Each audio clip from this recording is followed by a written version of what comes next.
Espíritos, Encarnações. Livro dos Espíritos, questão 132. Qual é o objetivo da encarnação dos espíritos? A lei de Deus lhes impõe a encarnação com o objetivo de fazê-los chegar à perfeição relativa. Para uns, é uma expiação, para outros, uma missão. Mas, para chegar a essa perfeição relativa, devem sofrer todas as tribulações da existência corporal, a expiação.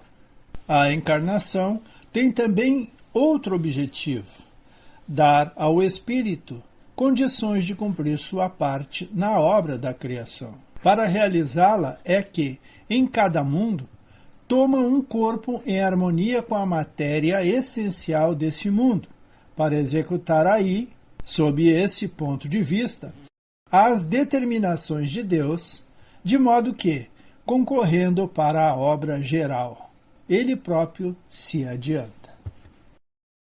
Kardec comenta: a ação dos seres corpóreos é necessária à marcha do universo. Deus, em sua sabedoria, quis que, numa mesma ação, encontrassem um meio de progredir e de se aproximar dele. É assim que, por uma lei admirável da providência, tudo se encadeia, tudo é solidário na natureza.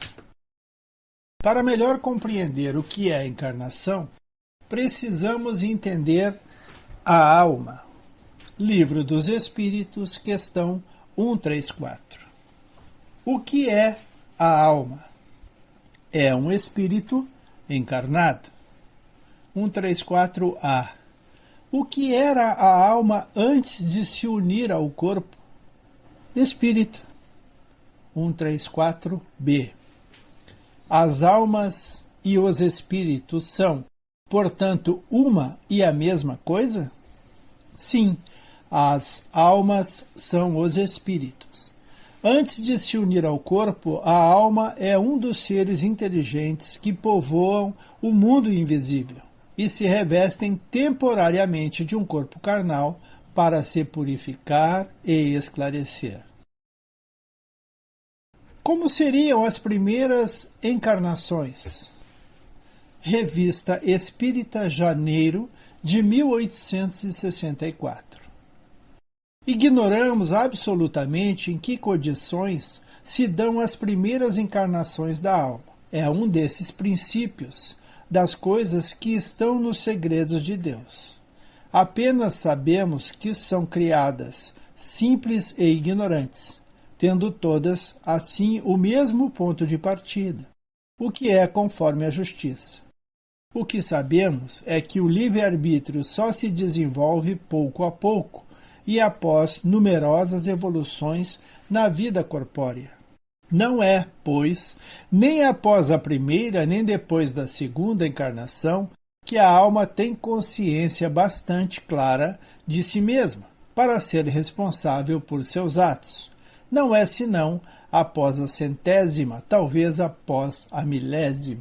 Dá-se o mesmo com a criança, que não goza de plenitude de suas faculdades, nem 1 nem 2 dias após o nascimento, mas depois de anos.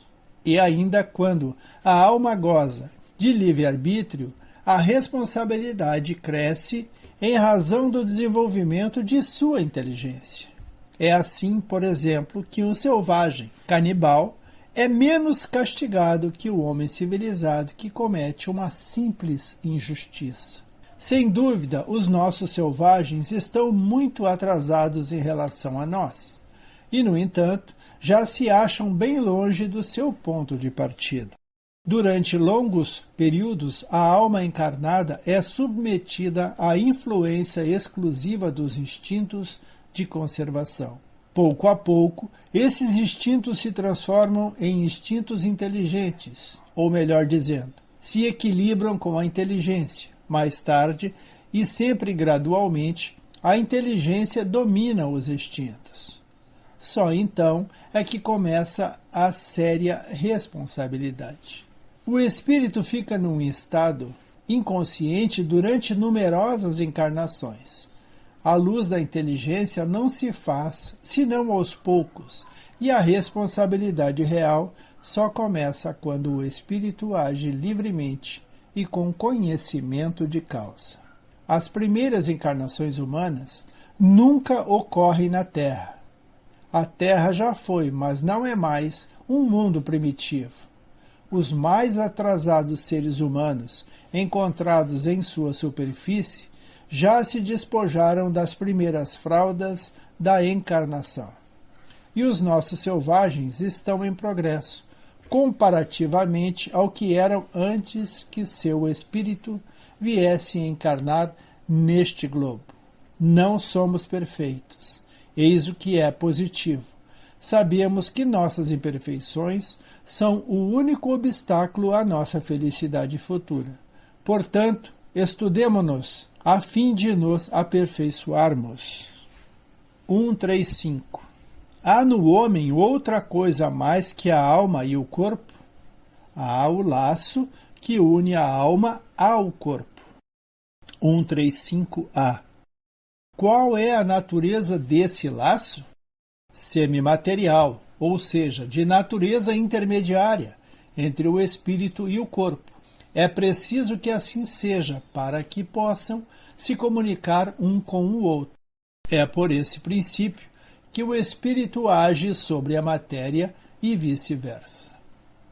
Kardec comenta: desse modo, o homem é formado de 3 partes essenciais: o corpo, ou o ser material semelhante ao dos animais e animado pelo mesmo princípio vital. 2. A alma, espírito encarnado que tem no corpo a sua habitação. 3.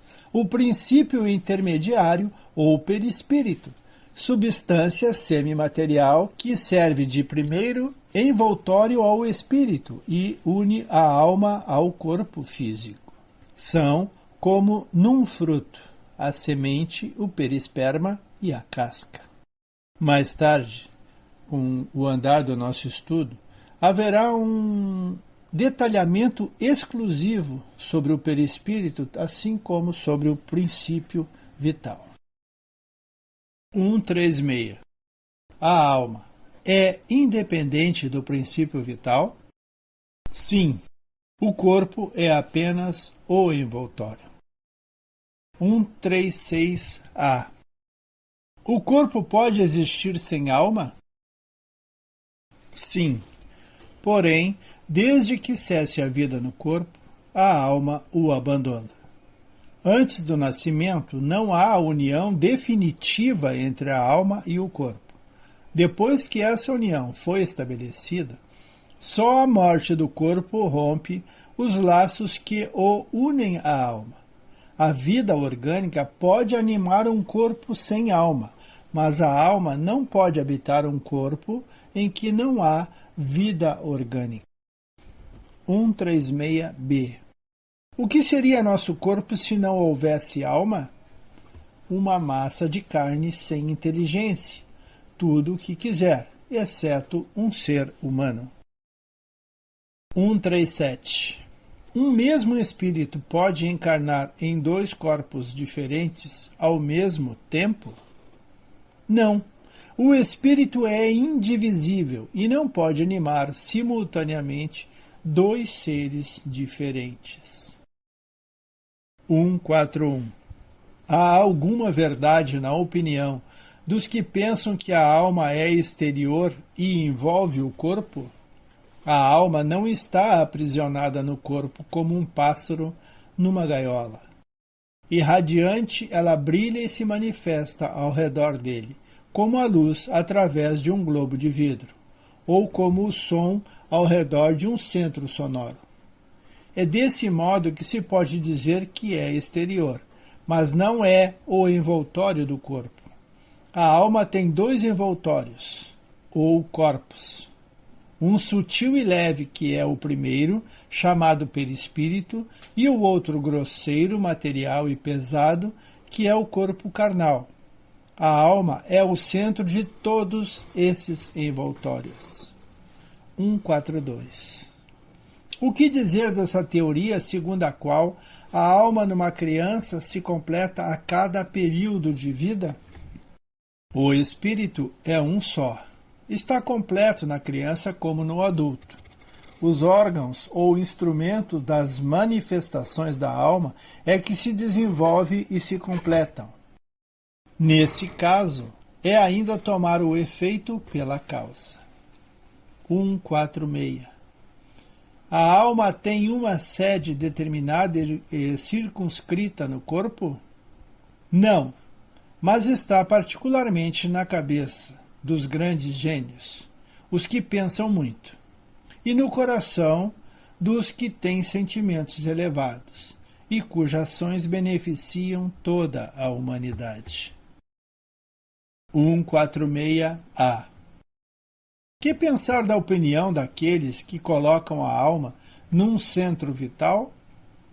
Isso quer dizer que o espírito se localiza, de preferência nesta parte do organismo, uma vez que é para aí que convergem todas as sensações.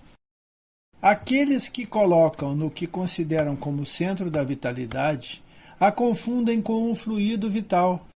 Contudo, pode-se dizer que a sede da alma está mais particularmente nos órgãos que servem às manifestações intelectuais e morais. Ficamos por aqui, agradecidos e pedindo sempre: Jesus esteja conosco.